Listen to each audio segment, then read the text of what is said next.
രണ്ടാമത്തെ വസൻ ഫഅല യുഫഇലു തഫ്ഈലൻ ഫഹുവ മുഫഇലുൻ. മസ്ദർ തഫ്ഈലാണ്. ഇപ്പൊ നിങ്ങൾക്ക് ബാബു തഫ്ഈൽ എന്ന് പറയാം.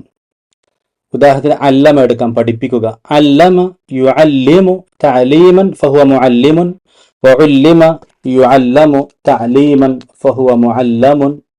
അൽഅംറു മിൻഹു അല്ലിം ലിയുഅല്ലിം ലിയുഅല്ലം വന്നഹ്യു ലാ തുഅല്ലിം ലാ യുഅല്ലിം ലാ യുഅല്ലം. ഓക്കെ, ഉദാഹരണം ഫഅല പറഞ്ഞു പഠിക്കാം. ഉദാഹരണം മാത്രം പറഞ്ഞു പഠിക്കാം.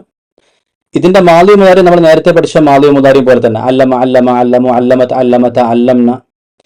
മുതാരി യുഅല്ലിമു യുഅല്ലിമാൻ യുഅല്ലിമൂന. ഓക്കെ, ഇപ്പൊ ഈ വസ്നിൽ വന്നാലും ഒന്നാമത്തെ വസ്നിൽ ഉള്ളതുപോലെ തന്നെ ലാസിമിനെ മുതഅദ്ദിയാക്കണം. പക്ഷെ ഒരു ചെറിയൊരു വ്യത്യാസമുണ്ട്.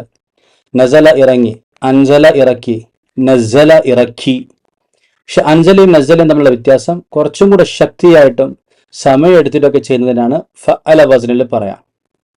അഖ്റജ ഹാദൽ ഹദീസ, ഈ ഹദീസിനെ ഉദ്ധരിച്ചു എന്ന് പറയാം.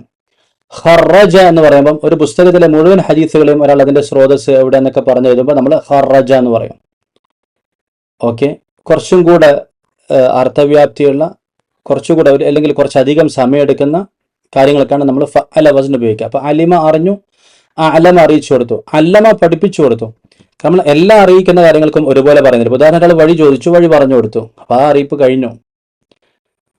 എന്നാൽ ഒരു പുസ്തകം പഠിപ്പിച്ചു കൊടുക്കണം, അത് ഒറ്റയടിക്ക് ഇങ്ങനെ ഒരു കാര്യം പറഞ്ഞു കൊടുക്കുന്ന പോലെ പറയാൻ കഴിയില്ല. അപ്പൊ അല്ലമ എന്ന് പറയും. അപ്പൊ ഗ്രാജുവൽ ആയിട്ട് ഉണ്ടാവുകയാണ്. അതുപോലെ തന്നെ കുറച്ച് സമയം എടുത്തിട്ടുണ്ട്, നന്നായി വിവരിച്ചു കൊടുത്തിട്ടുണ്ടെന്നൊക്കെയുള്ള അർത്ഥം. അപ്പൊ ഫരിഹ, ഫറഹ, അലിമ, അല്ലമ, സദഖ, സത്യം പറഞ്ഞു. സദ്ദഖ, സത്യമാണെന്ന് അംഗീകരിച്ചു. ഒരാൾ സത്യസന്ധനാണെന്ന് പറയുന്നതിനാണ് സദ്ദഖ പറയാം. നസല, നസ്സല.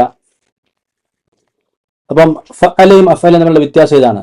അൻസലൽ, അൻസല ഇറക്കി എന്ന് ഖുർആൻ ഇറക്കി, തൗറാത്ത് ഇറക്കി, ഇഞ്ചിൽ ഇറക്കി ഒക്കെ പറയാം. പക്ഷെ ഖുർആൻ മാത്രമാണ് അല്പാൽപമായിട്ട് കുറെ സമയം എടുത്ത് ഇറക്കിയത്.